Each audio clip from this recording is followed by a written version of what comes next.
Hello friends, इस video में हम बाईवीकली कॉन्टेस्ट 1 to 8 की चारों प्रॉब्लम डिस्कस करेंगे। सबसे पहले हम शुरू करते हैं फर्स्ट प्रॉब्लम से। फर्स्ट प्रॉब्लम में हमें एक स्ट्रिंग दिया हुआ है, हमें उस स्ट्रिंग का स्कोर निकालना है। उस स्कोर की डेफिनेशन उन्होंने कैसे दिया, जैसे ये हमारा स्ट्रिंग है, हर एक करेक्टर की एक स्काई वैल्यू होगी। जैसे हमारे एच की वैल्यू 104 है, ई की 101 है, एल की 108 है, ओ की 111 है। हर एक करेक्टर की एक स्काई वैल्यू होगी। इस पूरे स्ट्रिंग का स्कोर क्या होगा? जो भी एडजेसेंट कैरेक्टर्स है उनकी स्काई वैल्यू का डिफरेंस और उनका सम। जैसे ई और एच, इनकी स्काई वैल्यू का एब्सोल्यूट डिफरेंस, फिर ई और एल, इनकी स्काई वैल्यू का एब्सोल्यूट डिफरेंस, फिर एल एल इनका, फिर एल ओ इनका। जो भी इनका डिफरेंस आएगा उन सब का हम सम ले लेंगे, तो वो हमारा क्या हो जाएगा? स्कोर ऑफ ए स्ट्रिंग, इसका स्कोर। जैसे एच और ई का डिफरेंस कितना है? 104 माइनस 101, 3 है। सिमिलरली ई और एल का कितना है? 101 माइनस 108, 7 है। फिर नेक्स्ट का 0 है और फिर नेक्स्ट का 3 है। 3 प्लस 7 प्लस 0 प्लस 3 हमारा 13 स्कोर आ जाएगा। तो सिंपली हम क्या कर सकते हैं, हम सिंपली एक सिंगल लूप लगा लें और एडजेसेंट एलिमेंट्स का डिफरेंस लेते चले और उनको सम करते चले। हमारा कोड कैसे रहेगा? हम सिंपली 1 से लेकर स्ट्रिंग के साइज तक का लूप लगाएंगे, फिर करंट एलिमेंट और इसके प्रीवियस एलिमेंट, इनका एब्सोल्यूट डिफरेंस ले लेंगे और जो भी डिफरेंस आएगा उसको अपने आंसर में ऐड करते चलेंगे और लास्ट में से हम रिटर्न कर देंगे। हमने एक एन साइज का लूप लगाया है तो हमारी टाइम कॉम्प्लेक्सिटी आ जाएगी ऑफ एन, और एक्स्ट्रा स्पेस हमने कुछ लिया नहीं तो स्पेस कॉम्प्लेक्सिटी आ जाएगी ऑफ 1। तो फर्स्ट प्रॉब्लम काफी सिंपल थी। सेकंड प्रॉब्लम में हमें क्या दिया है? Minimum rectangle to cover points. हमें एक 2D इंटीजर एरे पॉइंट्स दिया हुआ है, हमें कुछ 2D डायमेंशन में पॉइंट्स दिए हुए हैं, हर एक पॉइंट का एक्स कोऑर्डिनेट और उसका वाई कोऑर्डिनेट। साथ में हमें एक इंटीजर डब्ल्यू दिया हुआ है। हमें करना क्या है, जो भी हमें पॉइंट्स दिए हुए हैं उनको रेक्टेंगल की हेल्प से कवर करना है। रेक्टेंगल हमारा किस टाइप का है? हमारा जैसे एक्स डायरेक्शन में मैक्सिमम डब्ल्यू लेंथ का हो सकता है और वाई डायरेक्शन में इनफाइनाइट है। वाई डायरेक्शन में कोई लिमिट नहीं है, आप कितना भी बड़ा रेक्टेंगल बना सकते हो। एक्स डायरेक्शन में लिमिट दी हुई है कि जो हमारे स्टार्ट और एंड पॉइंट है इनका डिफरेंस डब्ल्यू से छोटा होना चाहिए। एक्स डायरेक्शन में लिमिट है, वाई डायरेक्शन में कोई लिमिट नहीं है। तो इस तरह से इन रेक्टेंगल्स का यूज करके हमें सारे पॉइंट्स को कवर करना है और ऐसा हमें मिनिमम नंबर ऑफ रेक्टेंगल्स में करना है। जैसे हमें यहाँ पर ये 6 पॉइंट्स दिए हुए थे और हमें डब्ल्यू क्या दिया था? 1, कि हम 1 साइज का रेक्टेंगल बना सकते हैं। वाई डायरेक्शन में हमारे पास कोई लिमिट नहीं है, तो वाई में तो हम कितना भी बड़ा रेक्टेंगल बना देंगे, अगर हमें इससे ज्यादा की जरूरत होती तो उतना बना देते। एक्स में हमारे पास डब्ल्यू की लिमिट है कि हम 1 साइज से बड़ा रेक्टेंगल नहीं बना सकते। तो हमने क्या किया, हमने एक 1 से 2 इस साइज का रेक्टेंगल बना दिया जिससे हमारे ये 4 पॉइंट कवर हो गए। फिर हमने 3 to 4 इस साइज का एक रेक्टेंगल बना दिया जिससे हमारे ये 2 पॉइंट कवर हो गए। तो इस प्रॉब्लम के लिए मिनिमम रेक्टेंगल हम कितने ले सकते हैं? 2 रेक्टेंगल में हम इसको कवर कर सकते हैं। तो अभी आप देखो, हमारा वाई डायरेक्शन में कितना भी बड़ा रेक्टेंगल हो सकता है, लिमिटेशन हमारी कहाँ है? एक्स डायरेक्शन में है। तो हमें केवल एक्स कोऑर्डिनेट से फर्क पड़ता है कि जो हमारे पॉइंट्स हैं उनके एक्स कोऑर्डिनेट क्या है। वाई कोऑर्डिनेट कुछ भी हो, हम रेक्टेंगल को वाई डायरेक्शन में इंक्रीज करके उसे तो कवर कर ही लेंगे। हमें फर्क किससे पड़ता है? जो इसके एक्स कोऑर्डिनेट हो, क्योंकि हमारी लिमिटेशन कहां पर है? एक्स डायरेक्शन में रेक्टेंगल के साइज पर। तो सिंपली हमारा एम क्या रहेगा, जो भी हम रेक्टेंगल बनाए उससे जितने मैक्सिमम पॉइंट्स कवर कर सकते हैं उतने कवर कर ले, ताकि हमारे रेक्टेंगल मिनिमाइज हो सके। इसके लिए आप इसी पिक्चर से देखो, हम रेक्टेंगल किस तरह से बनाएंगे कि जो सबसे पहला पॉइंट कवर करने के लिए, जैसे इस पॉइंट को कवर करने के लिए हमें एक रेक्टेंगल चाहिए ही चाहिएगा, तो जो सबसे पहला पॉइंट जिसके लिए हमें रेक्टेंगल चाहिए हम उसके लिए रेक्टेंगल बना दें। उसके बाद हम इस रेक्टेंगल का साइज मैक्सिमम करें। कितना मैक्सिमम होगा? डब्ल्यू साइज का मैक्सिमम हो सकता है। हम इसका साइज एक्स डायरेक्शन में मैक्सिमम बना के चले और उस मैक्सिमम में जितने पॉइंट्स कवर हो सकते हैं, जैसे ये कवर हो सकता है, ये कवर हो सकता है, ये कवर हो सकता है, जितने पॉइंट्स भी कवर हो सकते हैं हम उनको कवर करते चले। क्यों? क्योंकि हमें रेक्टेंगल्स को मिनिमम रखना है। हमें फर्स्ट पॉइंट के लिए तो रेक्टेंगल चाहिए ही चाहिए। उसके बाद जितने पॉइंट्स को इस रेक्टेंगल से हम कवर कर सकते हैं उतने को कवर कर दे। फिर जिस पॉइंट को हम कवर नहीं कर सकते, जैसे ये फर्स्ट पॉइंट होगा, उसको हम कवर नहीं कर पाएंगे इस रेक्टेंगल से, तो इसके लिए हम एक और रेक्टेंगल बना दें। फिर अगेन सेम प्रोसेस। अब जो रेक्टेंगल बनाया उससे जितने पॉइंट हम कवर कर सकते हैं, यानी कि मैक्सिमम रेक्टेंगल की विड्थ कितनी हो सकती है? डब्ल्यू। इतने साइज का रेक्टेंगल बना दें और जितने पॉइंट्स को कवर कर सकते हैं उतने पॉइंट्स को कवर करते जाए। जहां पर भी फर्स्ट रेक्टेंगल ऐसा होगा जिसको हम कवर नहीं कर पा रहे, उसके लिए हम नया रेक्टेंगल शुरू कर देंगे और इसके लिए हमें क्या करना पड़ेगा, हमें एक्स डायरेक्शन में पॉइंट्स को सॉर्ट करना पड़ेगा, तभी हमें फर्स्ट पॉइंट पता चलेगा कि हम कौन सा कवर नहीं कर पा रहे, और फिर हम अगर डब्ल्यू साइज का रेक्टेंगल बनाते हैं तो कितने पॉइंट्स को हम कवर कर पाएंगे। अगर हम पॉइंट्स को सॉर्ट नहीं करेंगे तो हमें पूरा लूप लगाकर, हर बार एरे पर पूरा लूप लगाकर देखना पड़ेगा कि हम किस किस पॉइंट को कवर कर पा रहे हैं। उससे हमारा क्या हो जाएगा, एन स्क्वायर में चला जाएगा। लेकिन अगर हम सॉर्ट कर देंगे, एन लोग ऑफ एन लगेगा हमें, उसके बाद सिंपली हम वन वन पॉइंट को कंपेयर करके पता कर सकते हैं कि हम इसे कवर कर पा रहे हैं या नहीं कर पा रहे। हमें पूरे एरे पर लूप लगाने की जरूरत नहीं पड़ेगी। तो हम क्या करेंगे, सबसे पहले हमारे एरे को सॉर्ट कर देंगे, उसके बाद हम फर्स्ट पॉइंट के लिए रेक्टेंगल बनाएंगे और फिर डब्ल्यू विड्थ का बना देंगे। इसमें जितने पॉइंट्स कवर हो सकेंगे उनको कवर करेंगे। जो फर्स्ट पॉइंट होगा जिसको हम कवर नहीं कर पा रहे, उसके लिए नया रेक्टेंगल शुरू कर देंगे। सबसे पहले हमने पॉइंट्स को सॉर्ट कर दिया।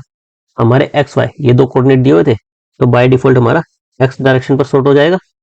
हमारे एक्स कोऑर्डिनेट पर पॉइंट सॉर्ट हो गए, हमें वही चाहिए था। वाई की तो हमें जरूरत ही नहीं है, वाई साइड में तो इनफाइनाइट रेक्टेंगल बना सकते हैं। फिर हमें करना क्या था, वन बाय वन पॉइंट्स को ट्रेवर्स करना था। सबसे पहले इसको, फिर उसके नेक्स्ट को, फिर नेक्स्ट को। हमें एक्स डायरेक्शन में छोटे पॉइंट्स थे, उसके बेसिस पर अपने पॉइंट्स को ट्रेवर्स करना था। फिर हमें देखना था कि जो हमारा करंट पॉइंट है ये प्रीवियस रेक्टेंगल से कवर हो सकता है या नहीं हो सकता। वो कैसे पता चलेगा, लास्ट रेक्टेंगल हमारा जहां से शुरू हुआ, स्टार्टिंग पॉइंट जैसे ये, इसकी एक्स वैल्यू, और जो अभी हमारा करंट पॉइंट है इसकी एक्स वैल्यू, जैसे मान लेते हैं ये, इन दोनों का डिफरेंस अगर डब्ल्यू से छोटा या इक्वल है तब तो हम इसको कवर कर सकते हैं। अगर इनका डिफरेंस डब्ल्यू से बड़ा है, जैसे इस पॉइंट और मेरे रेक्टेंगल यहां से शुरू हुआ था, इनका डिफरेंस मेरा डब्ल्यू से बड़ा है, अगर ये डब्ल्यू से बड़ा है तो इस रेक्टेंगल में ये कवर नहीं हो सकता। हमें रेक्टेंगल का काउंट एक से बढ़ाना पड़ेगा। और अब क्या होगा, हमारा रेक्टेंगल इस पॉइंट से शुरू होना शुरू हो जाएगा, तो हम अपने लास्ट को अपडेट कर देंगे किससे, पॉइंट ऑफ जीरो। अब हमारा रेक्टेंगल यहां से शुरू हो रहा है। लास्ट हमारा क्या डिनोट कर रहा है कि हमारा रेक्टेंगल कहां से शुरू हो रहा है। उसके बाद हम लास्ट और करंट पॉइंट की जहां से शुरू हुआ और अभी करंट पॉइंट, इन दोनों का डिफरेंस ले रहे हैं। अगर वो डब्ल्यू से छोटा है तब तो इसी रेक्टेंगल में कवर हो जाएगा, हमें आंसर में कुछ नहीं करना। अगर ये डब्ल्यू से बड़ा है तो हम इसको करंट रेक्टेंगल में कवर नहीं कर पाएंगे, हमें एक और रेक्टेंगल बनाना पड़ेगा। हम आंसर को एक से ऐड कर देंगे और इस पूरे फॉर लूप के बाद हम लास्ट में आंसर को रिटर्न कर देंगे। और स्टार्टिंग में बाय डिफॉल्ट कि हमारा फर्स्ट रेक्टेंगल कहां से शुरू, माने कि हमारा जीरो पॉइंट से एक रेक्टेंगल शुरू हो ही जाए, तो हम उसके लिए लास्ट पॉइंट को एक काफी छोटी वैल्यू ले सकते हैं कि हमारा लास्ट रेक्टेंगल वहां से शुरू हुआ है, ताकि जब भी फर्स्ट पॉइंट इस पॉइंट पर आए वो एक नया रेक्टेंगल शुरू करे। इसके लिए हम लास्ट को एक काफी छोटी वैल्यू ले सकते हैं। बेसिकली हमारा डब्ल्यू दिया था 10⁻9 तक हो सकता है, तो हम 10⁻9 माइनस साइड में 10⁻9 से कोई भी छोटी वैल्यू ले सकते हैं। अब इससे हमारी टाइम वेलोसिटी क्या आएगी, हमने सॉर्टिंग की है, यहाँ से n log of n और यहाँ से एक n साइज का लूप लगाया है, तो ओवरऑल हमारी टाइम वेलोसिटी क्या आएगी, n log of n। और हमें स्पेस कितना लगेगा, सॉर्टिंग के लिए हमें log of n लगेगा और उसके अलावा हमने कोई एक्स्ट्रा स्पेस नहीं लिया है, तो हमारी स्पेस वेलोसिटी क्या आ जाएगी, log of n। तो हमारी सेकंड प्रॉब्लम भी काफी सिंपल थी। अब हम थर्ड प्रॉब्लम डिस्कस करते हैं। थर्ड प्रॉब्लम में हमें क्या कह रहे हैं, minimum time to visit disappearing nodes. हमें एक अनडायरेक्टेड ग्राफ दिया हुआ है, हमें एक एजेस एरे दिया हुआ है। एजेस एरे में क्या है, यू आई वी आई, ये रिप्रेजेंट करते हैं कि इन दो वर्टिसेस के बीच में एक एज है और साथ में लेंथ ये भी दी है कि अगर हमें यू से वी में जाना है या वी से यू पर जाना है तो हमें इतना टाइम लगेगा। U I V I length का डिस्क्राइब करते हैं कि एक एज है हमारी यू और वी के बीच में और उनके बीच में ट्रेवर्सल टाइम कितना है, लेंथ यूनिट्स का, कि इतनी दूरी पर है वो, उन्हें ट्रेवर्स करने में इतना टाइम लगेगा। इसके साथ हमें एक एडिशनल एरे दिया हुआ है डिसअपियर। ये क्या रिप्रेजेंट करता है कि जो भी इसकी वैल्यू है डिसअपियर ऑफ आई, उस टाइम पर आईएथ नोड डिसअपियर हो जाएगी हमारे ग्राफ से और हम उसे विजिट नहीं कर सकते। हमें एक ग्राफ दिया है जिसमें हमारे वर्टिसेस है, उनके बीच में एजेस है और उनके कुछ वेट्स मान लेते हैं कि उनको ट्रेवर्स करने में इतना टाइम लगेगा।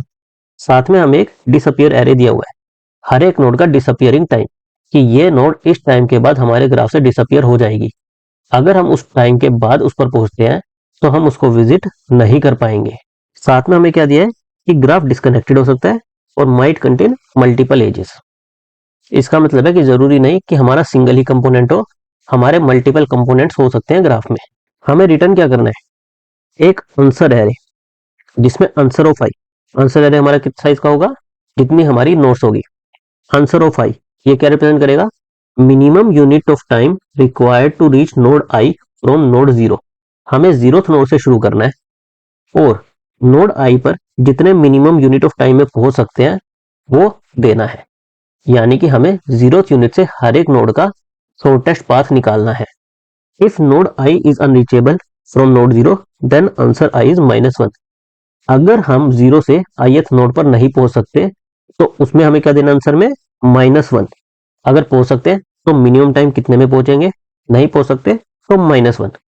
तो अगर हम सिंपली कहें तो हमें एक ग्राफ दिया हुआ है, वेटेड ग्राफ दिया हुआ है, जिसके अंदर हमें जीरोथ यूनिट से लेकर हर एक यूनिट का शॉर्टेस्ट डिस्टेंस फाइंड आउट करना है।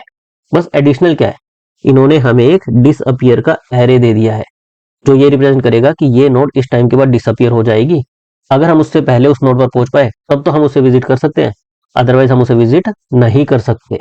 तो अगर ओवरऑल हम देखें तो हमारी पूरी प्रॉब्लम क्या है, डायस्टा एल्गोरिथम है कि हमें शॉर्टेस्ट पाथ निकालना है सिंगल सोर्स से, हमें जीरोथ नोड से हर एक नोड का शॉर्टेस्ट पाथ निकालना है वेटेड ग्राफ में। तो इसके लिए हम क्या करते हैं, डायस्टा एल्गोरिथम लगाते हैं। बस इसमें हमें वेरिएशन क्या करना पड़ेगा, हमें इस डिसअपियर इस कंडीशन को भी हैंडल करना पड़ेगा कि जिस टाइम पर हम उस नोड पर विजिट कर रहे हैं, अगर उस टाइम पर वो नोड डिसअपियर हो गई है तो भी हम उसे विजिट नहीं कर पाएंगे। उस केस में हमें -1 स्टोर करना है। तो बस हमें डायस्ट्रा में इतनी मॉडिफिकेशन करनी है कि हमें इस डिसअपियर को भी हैंडल करना है। और डायस्ट्रा के लिए हम क्या करते हैं, प्रायोरिटी क्यू का यूज करते हैं। तो इस प्रॉब्लम में हम डायस्ट्रा का जो प्रायोरिटी क्यू वाला स्टैंडर्ड कोड है वही यूज करेंगे।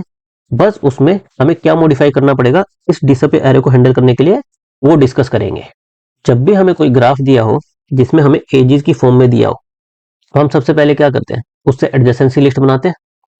और नॉर्मली हमारी एडजेसेंसी लिस्ट क्या रहती है, एक वर्टिस यू उससे वर्टेक्स वी, कि इसके एडजेसेंट नेबर्स क्या क्या है। लेकिन साथ में हमें क्या स्टोर करना पड़ेगा, उसकी लेंथ कि यू से वी पर जाने में हमें कितना टाइम लगेगा। तो हमारा ग्राफ किस तरह से रहेगा, नॉर्मली हमारा कैसे रहता है, वेक्टर ऑफ इंट रहता है। लेकिन क्योंकि हमें वी नेबर प्लस उसकी लेंथ ये भी स्टोर करना है, तो हमारा vector of vector pair of int comma int पहला स्टोर करेगा कि नेबर नोड क्या है, सेकंड स्टोर करेगा कि उसका डिस्टेंस क्या है। और हम एन नोड्स के लिए ग्राफ बना देंगे। फिर हम हर एक एज को ट्रेवर्स करेंगे, और क्योंकि हमारा ग्राफ अनडायरेक्टेड है तो यू के कोरस्पॉन्डिंग वी और उसका डिस्टेंस पुश कर देंगे, और वी के कोरस्पॉन्डिंग यू और उसका डिस्टेंस पुश कर देंगे। डायरेक्टेड होता तो हम केवल एक ही डायरेक्शन में पुश करते, अनडायरेक्टेड है तो हमें दोनों डायरेक्शन में पुश करना पड़ेगा, यू से वी भी, वी से यू भी। उसके बाद हमें क्या करना है, एक पॉइंट से शॉर्टेस्ट पाथ निकालना है सारी नोड्स का। तो उसको स्टोर करने के लिए हमने एक डिस्टेंसेस वेक्टर ले लिया कि हर एक नोड का डिस्टेंस कितना है। स्टार्टिंग में हमें नहीं पता कितना डिस्टेंस है तो सबको -1 से इनिशियलाइज कर दिया। जब जब हम उस नोड पर पहुंच जाएंगे तो हम इस डिस्टेंस एरे को अपडेट कर देंगे। स्टार्टिंग में हम जीरो नोड पर हैं तो जीरो नोड के लिए हमें कितना टाइम लगेगा, 0 टाइम लगेगा, तो इसका डिस्टेंस कितना हो गया, 0 हो गया। फिर हमें डायस्ट्रा में एक और चीज क्या चाहिए होती है, विजिटेड एरे, कि जब हमने एक बार अपनी नोड को क्यू से पॉप कर लिया तो हमें उसके लिए शॉर्टेस्ट डिस्टेंस मिल चुका है, हमें दोबारा उस पर विजिट करने की जरूरत नहीं है। डायस्ट्रा एल्गोरिथम में क्या होता है, हम प्रायोरिटी क्यू का यूज करते हैं, और जब एक बार हमने किसी नोड को पॉप कर लिया उसका मतलब क्या है कि उस नोड के लिए हमें शॉर्टेस्ट डिस्टेंस मिल चुका है, हमें उस पर दोबारा विजिट करने की जरूरत नहीं है। तो उसके लिए हमने एक विजिटेड एरे ले लिया। फिर हमने हमारी प्रायोरिटी क्यू ली, किस टाइप की, मिन हीप की। और इसमें भी हमने पेयर क्यों लिया, क्योंकि हमें डिस्टेंस के बेस पर हीप बनाना है, साथ में ये डिस्टेंस किस नोड का है वो नोड रखनी है। ये हमारा स्टैंडर्ड डायस्ट्रा एल्गोरिथम ही है अभी तक। फिर हमें 0 से शुरू करना है, तो जीरोथ नोड का डिस्टेंस और नोड नंबर 0,0 हम क्यू में पुश कर देंगे। फिर हमारे डायस्ट्रा एल्गोरिथम में क्या होता है, जब तक हमारी प्रायोरिटी क्यू एम्प्टी नहीं होती हमें जो भी मिनिमम नोड है, जो भी टॉपर नोड है उसको पॉप करना है। फर्स्ट उसका क्या देगा, डिस्टेंस, सेकंड उसका क्या देगा, नोड, कि कौन सी नोड है उसका डिस्टेंस कितना है, उसको अपनी क्यू से पॉप कर दो। फिर हम क्या चेक करते हैं कि अगर वो नोड हमारी विजिटेड है, ऑलरेडी विजिटेड है, तब तो हमें कुछ नहीं करना, हमें आगे बढ़ जाना है कि हमें उसके लिए सबसे छोटा डिस्टेंस पहले ही मिल चुका था, हमें नेक्स्ट नोड पर जाना है। लेकिन क्योंकि इस प्रॉब्लम में हमें डिसअपियर एरे दिया हुआ था, तो अगर हम इस नोड पर डिसअपियर टाइम के बाद पहुंचे, हमारी नोड मान लेते हैं विजिटेड नहीं भी थी, नहीं थी, लेकिन हम डिसअपियर टाइम के बाद पहुंचे, तो भी हम उस पर विजिट नहीं कर सकते। क्यों? क्योंकि वो नोड ग्राफ से डिसअपियर हो जाएगी। तो हमें विजिटेड के साथ साथ ये डिसअपियर वाली कंडीशन भी लगानी है कि अगर हम डिसअपियर नोड जो हमें दिया था कि इस टाइम पर डिसअपियर हो जाएगी, उसके बाद में या सेम टाइम पर पहुंचे तो भी हम इस पर विजिट नहीं कर सकते। तो हमें ये कंडीशन एक्स्ट्रा ऐड करनी पड़ेगी। या तो विजिटेड हो, ऑलरेडी विजिट कर चुके हैं, शॉर्टेस्ट पाथ मिल चुका है, या फिर जिस टाइम पर हम पहुंचे उस टाइम पर नोड डिसअपियर हो चुकी है। तो हमें कुछ नहीं करना, कंटिन्यू करके नेक्स्ट नोड को अपनी क्यू से पॉप करो। अगर इन दोनों में से कोई भी कंडीशन नहीं है तो यानी कि इस नोड के लिए हमें शॉर्टेस्ट डिस्टेंस मिल गया, हम इसको विजिटेड मार्क कर देंगे ताकि नेक्स्ट टाइम पर हम इसको दोबारा विजिट ना करें। उसके बाद हमें क्या करना होता है, हमारे नेबर के डिस्टेंसेस को अपडेट करना होता है। तो उसके लिए हम हमारी एडजेंसी लिस्ट का यूज करेंगे, जो भी इसके नेबर होंगे। उसके लिए हमें अगेन क्या करना है, हम चेक करते हैं कि वो नोड अगर ऑलरेडी विजिट हो चुकी है, ऑलरेडी हमारे ग्राफ से पॉप हो चुकी है, यानी कि हमें उसके लिए शॉर्टेस्ट डिस्टेंस मिल चुका है, हमें उसका डिस्टेंस अपडेट करने की जरूरत नहीं है। लेकिन अगेन यहाँ पर हमें साथ में क्या देखना पड़ेगा कि जिस टाइम पर हम पहुंचेंगे, करंट डिस्टेंस प्लस जितना टाइम हमें उस नोड तक पहुंचने में लगेगा। अगर उस टाइम पर हमारी नोड डिसअपियर हो जाएगी तो भी हमें उस पर विजिट नहीं करना है। तो जहां जहां पर हमारी विजिट कंडीशन है वहां पर हमें अगेन ये वाली कंडीशन, हमारी डिसअपियर टाइम वाली कंडीशन भी लगा देनी है। अगर ये डिसअपियर हो जाएगी तो हमें कुछ नहीं करना, इसका अपडेट नहीं करना और सीधा नेक्स्ट पर चले जाना है। अगर इनमें से कोई भी कंडीशन नहीं है तो हमें देखना है कि क्या इस नोड के थ्रू जाने से हम नेक्स्ट नोड का डिस्टेंस बेटर कर सकते हैं। अगर कर सकते हैं तो अपडेट कर दो। तो अगर हमने इस नोड का डिस्टेंस अभी तक अपडेट नहीं किया है, इस नोड पर फर्स्ट टाइम ही जा रहे हैं, या फिर अगर हम इस नोड पर पहले जा चुके हैं, हम इसका डिस्टेंस अपडेट कर चुके हैं, लेकिन करंट नोड के थ्रू जाने में जो हमारा करंट डिस्टेंस है प्लस लेंथ, करंट नोड के थ्रू जाने में हम डिस्टेंस कम लग रहा है, हमें शॉर्टेस्ट पाथ मिल रहा है, तो उस केस में क्या करो, नेक्स्ट नोड का डिस्टेंस अपडेट कर दो और उसको अपनी क्यू में पुश कर दो। तो अगर हम देखें, हमारा पूरा का पूरा स्टैंडर्ड डाइस्टा एल्गोरिथम ही था, हमने बस क्या मॉडिफाई किया, एक डिसअपियर वाली कंडीशन यहाँ पर, एक डिसअपियर वाली कंडीशन यहाँ पर, कि हमें कब स्किप करना है। नॉर्मली हम किसके बेसिस पर करते थे, केवल विजिटेड नोड के बेसिस पर करते थे, लेकिन इस बार हमें क्या करना है, साथ में हमारे डिसअपियर, अगर वो डिसअपियर हो गया तो भी स्किप करना है। पूरे डाइस्ट्रा में केवल इन 2 पॉइंट पर हमें कंडीशन को मॉडिफाई करना है, बाकी पूरा का पूरा हमारा स्टैंडर्ड डाइस्ट्रा एल्गोरिथम है। और डाइस्ट्रा एल्गोरिथम की टाइम वेलोसिटी क्या होती है, of V plus E log of V. V हमारे क्या है, नंबर ऑफ वर्टिसेस, हमारी नोड्स कितनी है, ई क्या है, हमारी एजेस कितनी है, और हमारी स्पेस कॉम्प्लेक्सिटी कितनी लगती है, हमारी एडजेसेंसी लिस्ट के लिए of V plus E. Now हम इस कॉन्टेस्ट की last problem, find the number of subarrays where boundary elements are maximum, इसको डिस्कस करते हैं। इस प्रॉब्लम में हमें एक पॉजिटिव इंटीजर एरे दिया हुआ है, हमें रिटर्न क्या करना है, number of subarrays of nums, इस एरे के सब एरेज जहां पर फर्स्ट और last element of subarray are equal to the largest element in the subarray. हमारा जो सब एरे है उसके जो फर्स्ट और लास्ट एलिमेंट है वो जो भी इस सब एरे का मैक्सिमम एलिमेंट है उसके इक्वल होने चाहिए, हमें वो रिटर्न करना है। पहले तो फर्स्ट और लास्ट एलिमेंट सेम होने चाहिए और जो भी हमारा लार्जेस्ट एलिमेंट है उसके इक्वल होने चाहिए, तो वो एक वैलिड सब एरे है। ऐसे जितने सब एरे हैं उनका काउंट हमें रिटर्न करना है। जैसे अगर हम ये देखें 1 4 3 3 2, इसमें हमारे सिंगल एलिमेंट, ये तो वैलिड सब एरे होंगे, इसमें फर्स्ट एलिमेंट भी 1 है, लास्ट एलिमेंट भी 1 है, मैक्सिमम भी 1 है। सिमिलरली ये 4 सिंगल एलिमेंट वाले तो वैलिड होंगे ही होंगे। इसके अलावा हमारे कौन से वैलिड होंगे, जहां पर हमारी वैल्यू सेम होगी, जैसे 3 और 3 वो हो सकते हैं। तो अगर इस 3 और 3 को देखूं, इसमें हमारा 3 फर्स्ट एलिमेंट है, 3 लास्ट एलिमेंट है, मैक्सिमम एलिमेंट भी 3 है, तो ये भी हमारा एक वैलिड सब एरे है। सिमिलरली अगर मैं एक एग्जांपल लूं 4 2 3 4, इसमें कितने होंगे, सिंगल सिंगल एलिमेंट वाले ये 4 तो होंगे ही होंगे। इसके अलावा ये 4 2 3 4 ये भी हमारा एक वैलिड सब एरे है। क्यों? क्योंकि फर्स्ट एलिमेंट 4 है, लास्ट एलिमेंट 4 है, सेम है, और इस सब एरे का मैक्सिमम एलिमेंट क्या है, 4 ही है, तो ये भी हमारा एक वैलिड सब एरे है।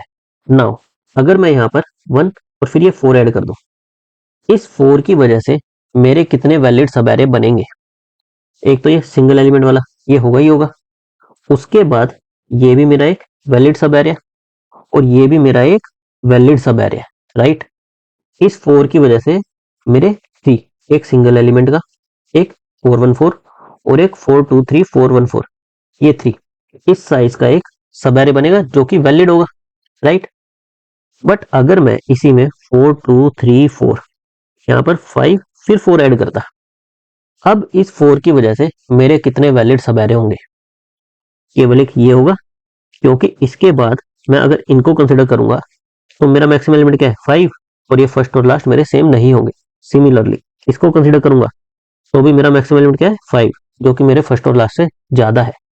तो इससे हमें क्या पता चल रहा है कि जो भी हमारा लास्ट एलिमेंट ऐड हो रहा है, ये जैसे 4 ऐड हो रहा है, इसकी वजह से हमारे कितने सब एरे बन सकते हैं?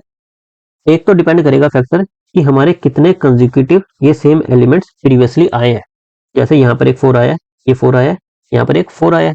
सेकंड क्या डिपेंड करेगा कि इनके बीच में कोई इनसे बड़ा एलिमेंट तो नहीं आया। जैसे यहाँ पर 5 आ गया था, तो इसकी वजह से इससे पहले ये दोनों हमारे डिस्क्वालीफाई हो गए, केवल एक इसके लिए हमारा ऐड हुआ। नाउ अगर हम यहाँ पर 1 कर देते, इस 5 को 1 कर देते और यहाँ पर हम 5 कर देते, तो अब इस 4 की वजह से हमारे कितने ऐड होते? एक ये ऐड होता, एक ये ऐड होता, यानी कि हमारे 2 ऐड हो जाते। और अगर यहाँ पर 5 को हम यहाँ से शिफ्ट करके इसके पीछे कर देते तो हमारे 3 ऐड हो जाते। इससे हमें क्या पता चल रहा है कि हमें जो करंट एलिमेंट हम कंसीडर कर रहे हैं उसकी प्रीवियस ओकरेंसेस देखनी है कि कितनी बार वो आया है। जैसे यहाँ पर 1 2 3 इतने टाइम्स आया है और इनके बीच में कोई इनसे बड़ा एलिमेंट नहीं होना चाहिए, यानी कि हमें इस एलिमेंट से, जो करंट एलिमेंट से लेकर जो भी नियरेस्ट इससे बड़ा एलिमेंट है, 5 हो 6 हो कुछ भी हो, जो भी इससे नियरेस्ट बड़ा एलिमेंट है उसके बाद इसकी कितनी ओकरेंसेस आई हैं। जितनी ओकरेंसेस आई होंगी उतने हमारे वैलिड सब एरे होंगे। और ये हम कैसे फाइंड आउट कर सकते हैं कि हमारा नियरेस्ट बड़ा एलिमेंट कौन सा आया है? एक टेक्निक तो क्या है कि हम सिंपली लूप लगाकर देख लें कि नियरेस्ट सबसे बड़ा कौन सा है और फिर उसके बाद हमारी ओकरेंसेस कितनी आई है। एक तो लूप लगाकर देख लें, लेकिन इससे आगे हमारा क्या होगा? Time velocity n into N square में चली जाएगी। और हमारे कॉन्स्टेंट इस तरह से है कि हम ऑफ एन टाइप का सॉल्यूशन हमें देखना पड़ेगा। तो इस टाइप की प्रॉब्लम के लिए नियरेस्ट लार्जेस्ट या फिर नियरेस्ट स्मॉलेस्ट, इस टाइप की प्रॉब्लम के लिए हम क्या यूज कर सकते हैं? Monotonic tap. ये हमारा एक स्टैंडर्ड एल्गोरिथम एग्जिस्ट करता है जो कि इस टाइप की problems, nearest smaller nearest larger, इस टाइप की प्रॉब्लम को सॉल्व करने के लिए हेल्पफुल रहता है। हमारी रिक्वायरमेंट भी क्या है? जो भी हम करंट एलिमेंट कंसीडर कर रहे हैं इसका कंट्रीब्यूशन हमारे आंसर में इसकी वजह से कितना कंट्रीब्यूशन आएगा, उसके लिए हमें क्या करना है? जो भी नियरेस्ट पास्ट में इससे बड़ा एलिमेंट आया होगा, जैसे 6 आया है, जो भी इससे नियरेस्ट पास्ट में बड़ा एलिमेंट आया होगा, हमें उसके इंडेक्स के बाद जितने हमारे ओकरेंसीज आए हैं, 4 के ओकरेंसीज आए हैं, उतना हमारा इसका कंट्रीब्यूशन रहेगा। तो उसके लिए सबसे पहले है तो हमें एक चीज तो ये पता होनी चाहिए कि नियरेस्ट हमारा लार्जेस्ट इससे क्या आया है। सेकंड, इसके बाद हमारे ओकरेंसीज क्या आए हैं। और इस टाइप की प्रॉब्लम के लिए हम क्या यूज कर सकते हैं? Monotonic tap. तो जैसे अगर हम ये एग्जांपल ले 4 2 1 4 5 4 2 2 4, हम ये एग्जांपल लेते हैं। अब इसमें अगर हम देखें, हमें एक स्टैक मेंटेन करना है।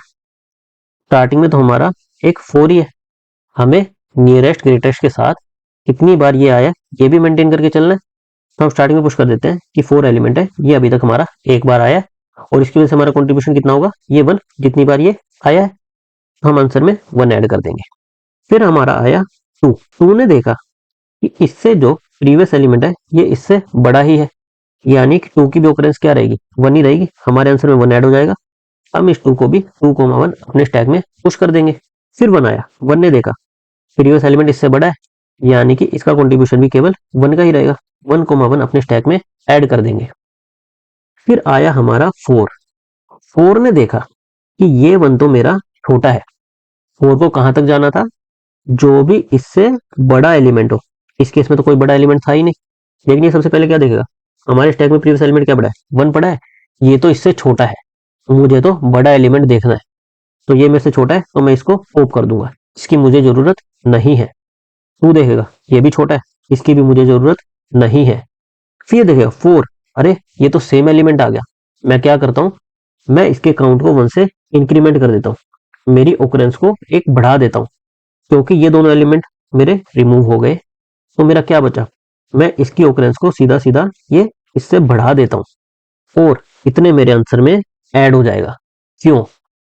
क्योंकि इसे पता है कि यहां से यहां तक इसे कोई इससे बड़ा एलिमेंट नहीं मिला, और जब हमने इसको प्रोसेस किया होगा तो इसके लिए कुछ आंसर एक्स कैलकुलेट किया होगा कि इसकी वजह से कंट्रीब्यूशन इतना आ रहा है, और इसने इस आंसर को कैलकुलेट करने के लिए अपने पास्ट में देखा होगा कि भाई मेरे से बड़ा लास्ट एलिमेंट कब आ रहा था, और उससे पहले मेरे कितने कंसेक्यूटिव फोर्स थे, जितने कंसेक्यूटिव फोर्स थे उतना मेरा आंसर में ऐड होगा, राइट। तो इसलिए हम इस फैक्ट का यूज करेंगे कि इसे अपना आंसर पता है और इसके बाद मैं एक आया हूं, तो मेरी वजह से कितना कंट्रीब्यूशन आएगा, जो इसका आंसर होगा +1। हम क्या करेंगे, यहाँ पर +1 कर देंगे और अपने आंसर में भी ऐड कर देंगे और फिर आगे बढ़ जाएंगे। हमें इसके लिए बिल्कुल एंड तक जाने की जरूरत नहीं है। हम किस फैक्ट का यूज कर रहे हैं कि इसने अपना आंसर ऑलरेडी सब कुछ देख के ही कैलकुलेट किया है, तो मेरा आंसर कितना होगा, जितना इसका आंसर था प्लस मेरा ये वाला आंसर। क्यों, क्योंकि इनके बीच में कोई भी बड़ा एलिमेंट नहीं है। अब ये आएगा 5, इसे देखना है कि कितना आंसर है। ये देखेगा 4, ये तो मेरे से छोटा है, इसको हटाओ, मुझे इसकी जरूरत नहीं है। मुझे देखना है कि मेरा सेम या फिर मेरे से बड़ा कौन सा एलिमेंट आ रहा है। अब देखिएगा स्टैक तो एम्प्टी हो गया, तो ये क्या करेगा 5,1, कि 5 अब तक केवल एक ही बार आया, ये स्टैक में पुश कर देगा और आंसर में 1 ऐड कर देगा।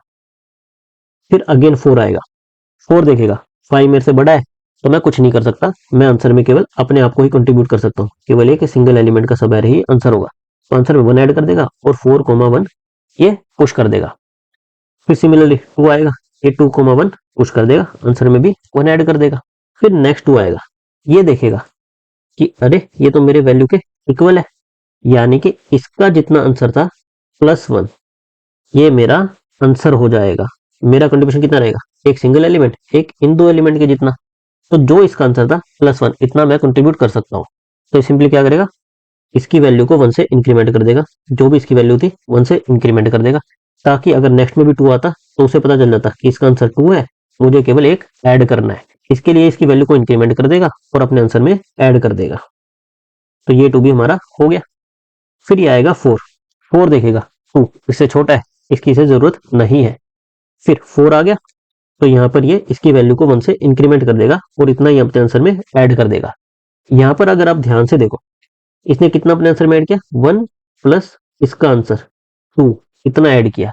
इसने बाकी वाले 4 को कंसीडर नहीं किया।